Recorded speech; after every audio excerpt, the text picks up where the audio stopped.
What's going on YouTube? Mixture Man here. So right now I'm going to be telling you my thoughts and this is my review for the recent movie that I actually dropped this weekend, Moonfall. And the only reason that really got me to go see this was because I enjoy these big destruction type movies, especially ones that are created by Roland Emmerich. I hope I said that incorrectly. Please, please, some so please don't get mad if I incorrectly said it. He's made a lot of movies that I've really enjoyed and liked in the past, like 2012, The Day After Tomorrow, Independence Day, and it's that's what this movie is basically about. This is my non-spoiler and a spoiler review. I'll warn you in case I'm about to talk spoilers, in case you don't want to be spoiled about the movie. But for this movie, it was okay. Like, it didn't feel as destructive as I was expecting it to be. Sorry if that's actually a spoiler. Um, uh, the how do I say this? The CGI though, I will say was good. It was actually way better than most movies that are made today. That's what Roland Emmerich is good at. He's good at making CGI in his movies. He's not like some of those lazy directors that try to say, okay, you know what, that's good enough, and then sends it out, and then all of a sudden it looks like a freaking the CGI looks like it's from straight out of a PS3 video game, like the CGI at the end of Eternals on that elf, I forgot his name. Uh, but it didn't feel. I didn't get interested as much at the halfway point, if I'm being honest. I thought the movie was okay. I enjoyed it. I mean, I'm not the type of, like I've said in my past videos, I'm not the type of person that looks for something that I'm going to say, well, I hate this movie, or, well, wow, I really dislike this movie. I always try my best to enjoy my movies. If I'm being honest, my eyes got a little bit heavy during the movie. That's because I saw like a 10:30 showing, and not only that, I got up at like 8:30 in the morning that day, so I was a little bit tired because I got up early that morning. But I was able to stay awake the entire movie. Um, if expect the unexpected, I guess you could say, in this movie. If what you're expecting, don't. I mean, besides, if you're expecting destruction, obviously that's what's in this movie. But what what you're expecting, it might not happen. Like, what I expected did not happen. What I thought was going to be in the movie, it was totally different. I was like, oh, okay, that's what kind of made it interesting. That if I got it correctly, and that's what I expected it to be mostly, then I would be like, I might have not enjoyed it as much. But since it was when I was not expecting, I enjoyed it more than I was originally going to think I was going to enjoy it. Um, the cast is not bad in this movie. Three familiar faces between Halle Berry, Patrick Wilson, and Michael Pena, and John Bradley, if you want to count him. It's funny, John Bradley's character is named KC, literally the K and C, which I had. I had a dog named KC. This movie, it's just what you're gonna mostly, maybe not mostly, but kind of expect from a guy that's directed movies like 2012, Independence Day, and all that.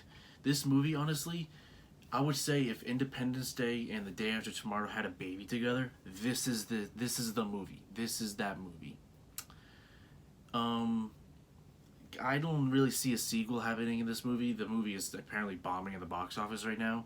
It doesn't help. I don't think it's grabbing a lot of people, especially people that are a little bit hesitant to go to movies because of COVID reasons, which is understandable. Um, but I don't see a sequel to this happening. I don't really see a need for the sequel. It should just be a one movie thing. But if I were to give this movie a rating, I would give it a 7 out of 10. I would give it a 7 out of 10. It has its like whoa cool moments. CGI was great. The acting was not bad. But I enjoyed it overall. I'm looking. I'll definitely watch it again eventually. I don't know when, of course. Maybe if my parents or sister or whatever or friends want to say I want to watch that, and I'll be like, okay, I'll watch it with y'all. um, but anyways, again, it's rating is 7.5 out of 10. No, not 7.5. 7 out of 10. I almost went with 7.5, but I decided to go with 7 out of 10. But now I'm going to talk spoilers. So if you haven't seen the movie, don't want to be spoiled, stop watching. Or if you don't care, or if you've seen the movie, obviously continue watching. Um, One thing I will like that I actually thought was really cool is that Casey, John Bradley's character, he had a cat named Fuzz Aldrin, like Buzz Aldrin. I thought that was pretty cool and funny. And what I mean about that, if Independence Day and um, The Day After Tomorrow had a baby. This is the movie. I mean that because like of the amount of destruction that's on planet Earth, like similar to the kind of The Day After Tomorrow, the flooding, the effects of the moon from the gravitational pull, and Independence Day because of like an alien species sort of. I mean, yeah, maybe there was ancestors weren't necessarily aliens; they were human, but still, like to those humans, they're technically alien. That's alien tech, especially that artificial that became aware. I wasn't. That's what I'm saying. Like, if you were expecting just full on destruction and just something that maybe humans built, the government built behind the scenes, with secret in this movie, that's what I didn't think there was gonna be aliens in this movie. Um, Also the scene where Michael Pena's character Tom Lopez dies, it felt like it didn't feel sad. Like, well, I mean, yeah, it's sad. Like, oh, she lost her dad, but then that's it. Like, it happened so quick. It's like you couldn't even. He was barely in the movie too. It's like, what was the point of having his character if you're just gonna kill him off? Honestly, it kind of felt a little pointless. Just a little bit, in my opinion. Um, Halle Berry's character was cool as well as Patrick Wilson's, and I had a feeling Patrick Wilson's character and or John Bradley's character were gonna be the one to bite the dust, and that's what happened with John Bradley's character. And same thing with his character. He didn't. It wasn't sad when he died. Like, oh, cool, he's sacrificing himself. I mean, it was cool actually that he did that, and I thought it was nice. But it also was cool. I mean, not cool, interesting, and maybe a little bit weird that that AI or whatever uploaded his consciousness into that thing that's into that system or computer that's in the moon. And it's almost like they're trying to build a franchise and a sequel. And right after I saw that, I'm thinking to myself, so I guess that leaves open for a sequel. Does this really need a sequel? Like, this could have just been a one movie thing, done and done. Like 2012 or The Day After Tomorrow, like those movies. I think Roland Emmerich tried too hard in this movie, if I'm being honest. And before I forget, Michael Pena's character, the way like I say, like they don't make it sad. It's almost like it reminds me of that meme, the oh no, oh no. Anyway, it's like it's that's how much like they didn't care about this character. Um, it is what it is. And right when I saw that the government and those generals were like getting together in that bunker, I knew right away that they were going to say like, let's use nukes on the moon. Like, yeah, sure. Like nukes are gonna work. You know what nukes would have done, you dumbasses? It would just created just as much damage, if not more. Like, and that's what's sad. Like, that's probably how the government's run. Like, because you got idiots that think like that right away. Let's go to nukes. Like, oh my god. The only way I would say use a nuke is if literally you want to use it on like in like how they use it in the end of Independence Day on the mothership. Another character I thought was kind of pointless was Patrick Wilson's son. It's like, what was the point? He just felt like he wasn't annoying. He just felt unnecessary. I feel like the only character that felt like had a purpose was the I forgot that girl's character that was with I can't speak right now. Halle Berry's character, the woman. I can't find her on the casting list right now. It doesn't matter.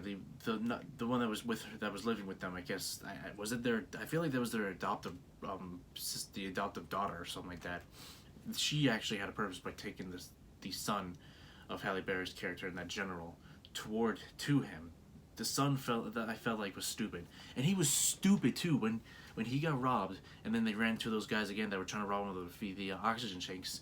As they were driving by and he had a gun, I thought to myself, how would you shoot the tires of their freaking vehicles? And I knew right away that they was going to bite him in the ass. And then minutes later, they come back and trying to shoot at them. And I'm like thinking to myself, that is why you shoot the fucking tires. Like, that honestly pissed me off. Like, part of me was like, I hope you fucking die. Like, but he didn't. I didn't care at the end of the day. It's like, that little stuff kind of pisses me off. But it was in the script. If I don't, like I said, I don't see a sequel happening because the movie is apparently bombing in the box office right now, and to be honest, it just opened this weekend. Like, I was literally the only one in my theater that actually saw it. I was surprised because when I looked at the seating chart when I was getting my tickets, there was like a whole row taken. I'm thinking to myself, oh, so I might have people in my theater. I mean, I don't care. But then when I walked in, the entire movie, I was literally by myself. It's almost like those people canceled their tickets last minute or something like that. I mean, like, maybe they did, but it was kind of weird to see, but it was understandable. This movie didn't really grab a lot of people. They didn't have the greatest marketing for the movie. All it was in the marketing was destruction, destruction, destruction. It's like, ugh, okay. It's people are getting, I think, a little bit sick of that. If I'm being honest, I enjoy those movies. I'm always going to see those type of huge destruction movies, no matter what. But there are a lot of people that are just getting sick of them, and unless it's actually a good movie, enjoyable, story, and actually has like a plot, a story kind of thing, that's when I don't think people are going to go see. And if it actually has good marketing, like I said, this movie didn't have the greatest marketing. But anyways, again, my rating is 7 out of 10 for this movie. If they were to make a sequel, I guess I'll go see it, but I don't see a sequel happening, even though they then ended it off with a cliffhanger. Because, like I said, it's bombing in the box office. But anyways, like I said, rating again, 7 out of 10. That was my review for the movie Moonfall. If y'all could please do me a favor, please give this video a like and or subscribe to my channel. I would really appreciate that. And I'll see y'all in the next video. Have a good one.